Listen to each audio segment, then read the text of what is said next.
In this video, we'll be continuing our discussion of must-draft running backs for 2022 fantasy football by covering 3 names in the later rounds of our drafts that I think absolutely should be priorities on our draft board. As I'm sure you've all heard me say by now, the running back position is the most important to address properly here in our one quarterback leagues this season, so it's imperative that we get this position right. I'm posting fantasy football content just like this across multiple platforms almost every single day, and the wide receiver position group is coming out next. So if you're new around here, make sure to drop down and click that subscribe button and check out some of the links in the description of today's video. I'm pumped to have you guys with me for today's episode. Kick back and relax and let's get started. All right, I'm pumped to start getting my way through the players in today's video. These guys are very exciting to talk about and there's really interesting situations at play here. So we're talking 3, but almost kind of 4 running backs here today because we've got ourselves a 2 running back special here to kick off today's episode. So I feel very strongly and confident this season in drafting both Rashaad Penny and Kenneth Walker to my fantasy teams this year. Preferably, if you can make it happen in your leagues, I would actually address this position group by drafting both, where I do my private draft analysis and private draft advice through our draft guides, through sizzlefantasy.com, and the community Discord server where I basically answer your guys' questions and walk you through every step of the way through your fantasy leagues this year. You can drop me questions whenever you want. I've had a lot of questions about this kind of late round running back draft strategy approach here, and I've really liked settling into having both of these players on your roster. That's been something that I've been spreading along here throughout this offseason, and I think that it ultimately just sets you best up for success because of the fact that I think both of these players are very talented and have the requisite skill sets to make magic happen in our fantasy leagues. These are 2 high-level players. Rashaad Penny is someone we kind of put the bust label on in terms of how he turned out based on his first-round draft capital back in the day from San Diego State. But we've seen when he's healthy and out there on the field, he's a very reputable fantasy lineup option and a guy who's been very, very productive. He kind of hit the ground running last year down the stretch and really closed things out strong last season.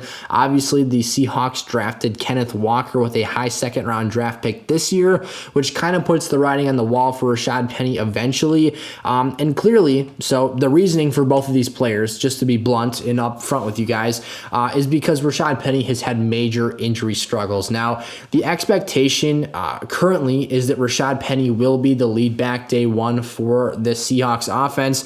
Pete Carroll has openly expressed confidence in both players to be 3-down backs for this team.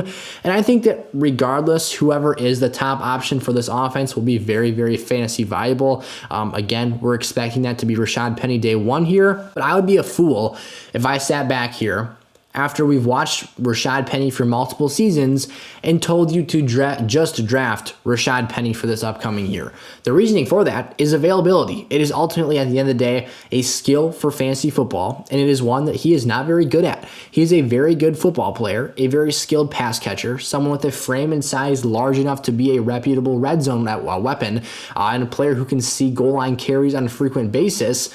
But at the end of the day, you're sitting there biting your tongue and shaking in your boots every single week watching the TV, wondering when his next touch will eventually be his last. Not ever, but obviously, but for an extended period of time. And that's ultimately a risky investment to make. I think that Rashaad Penny has week winning upside in terms of the ceiling that he brings to the table each crack at the bat here.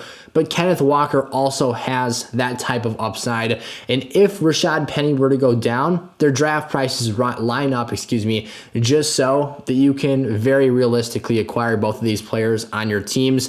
Rashaad Penny right now is going as the RB31 off the table at the back end of the 8th round, the 10th pick overall in 12-team leagues per Underdog Fantasy, the best ADP in the game right now.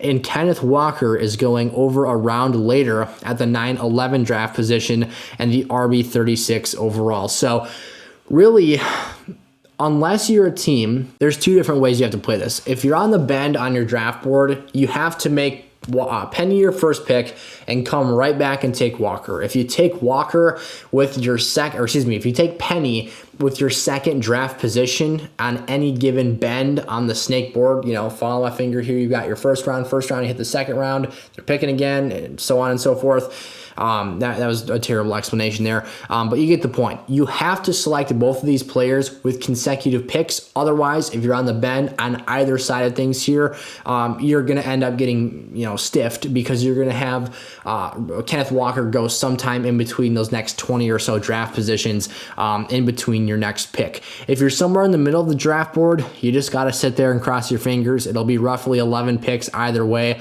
and you're just going to have to hope that things work out well here. But if you get both of these players secured on your team for your lineup, I think it's a very, very good situation to be in here. Again, Carroll has expressed confidence in both players. They are both highly talented athletes. I think that at the running back position for this team, it's also going to be a very rush-heavy offense. Seattle is a team that I expect to play not to lose games rather than a team that's trying to win them.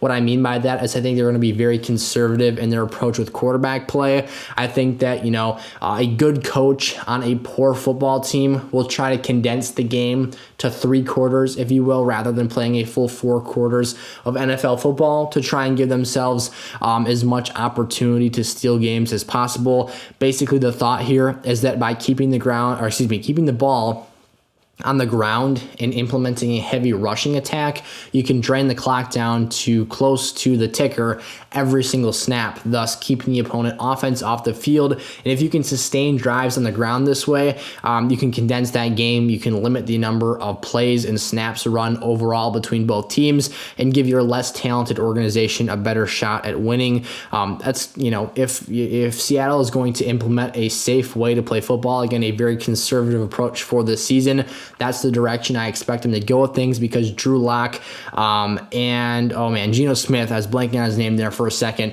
are not the best quarterback options in the world. And if you're airing the ball out, you're going to have a lot of you're going to have a small margin for error, with lots of errors being made, a high turnover count, and a very poor turnover differential based off of the defensive deficiencies for this team as well. So I think this team needs to be very running back centric this year. I think, again, whoever the lead back for the offense is going to see a lot of run, and I think that inevitably it will be Kenneth Walker at some point this season. I just can't justify in my brain selecting just Rashaad Penny, because I've seen this movie too many times before. It's that movie I've seen so many times that I can say the words before the next line comes out. It's Rashaad Penny goes down with the groin strain, Rashaad Penny hamstring strain.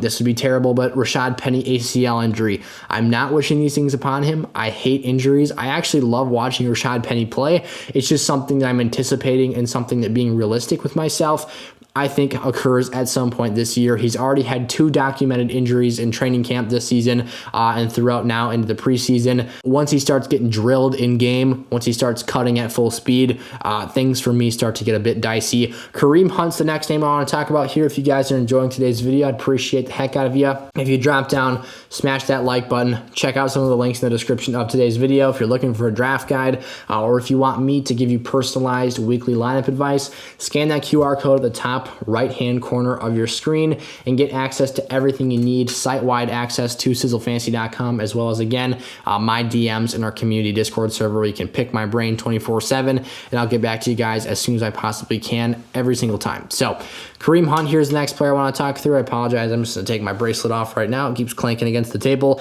His ADP right now is the 32nd running back off the board. So you're talking about a low-end RB3 right now. That being, you're playing in a 12-team format. Your top 12 guys are your RB1s, 13 through 24 are your RB2s, 25 through 36 are going to be those RB3s. Now, the 32nd RB on the board here places him in the back half of that third grouping.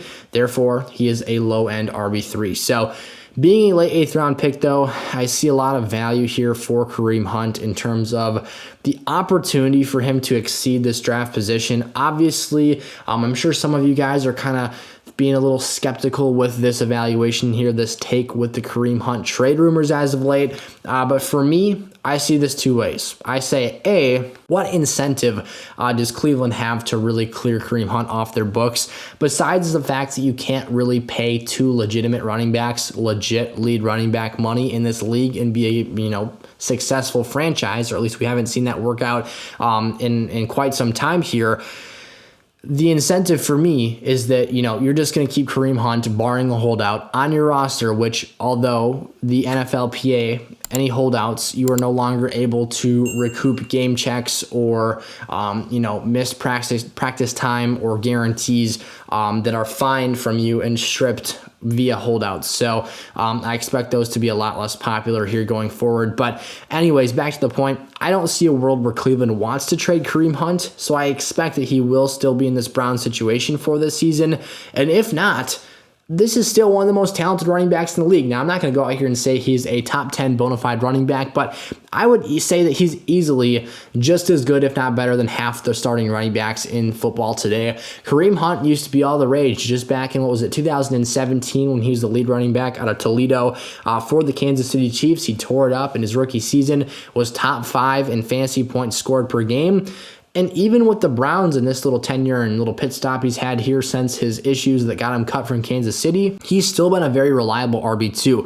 This is a guy who's finished as the RB25 or better in fantasy points per game every single season of his career, 2 of those seasons being a top 8 or higher finish in fantasy points per game, actually being top 8 and top 5 to be exact. And at his worst, this upcoming season, I think he's an overly productive RB3 on your roster, meaning I do not think you should draft him as your second running back.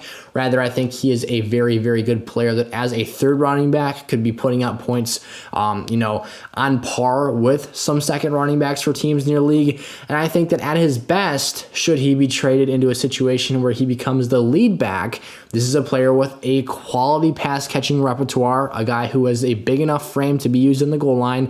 He does so in an annoying way in Cleveland and steals a little bit more of Nick Chubb's work than I wish he did.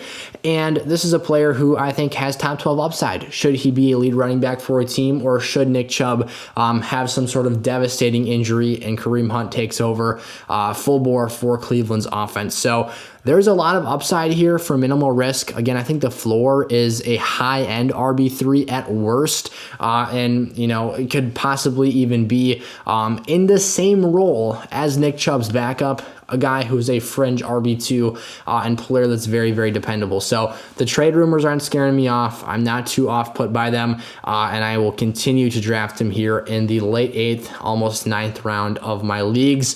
Finally here, the last player, one more time, if you guys are enjoying today's episode, click that like button. It helps me out a lot. You're welcome, as always, to ask me your questions down in the comment section below. I'm happy to hear what you guys have for me, and I'm always looking to help out with your leagues. Rhamondre Stevenson is the next guy up for today, our final late round must draft running back. I'll actually be implementing one more episode of late round running backs. I might call it like deep sleepers or something like that, but it'll be even later on the draft board here.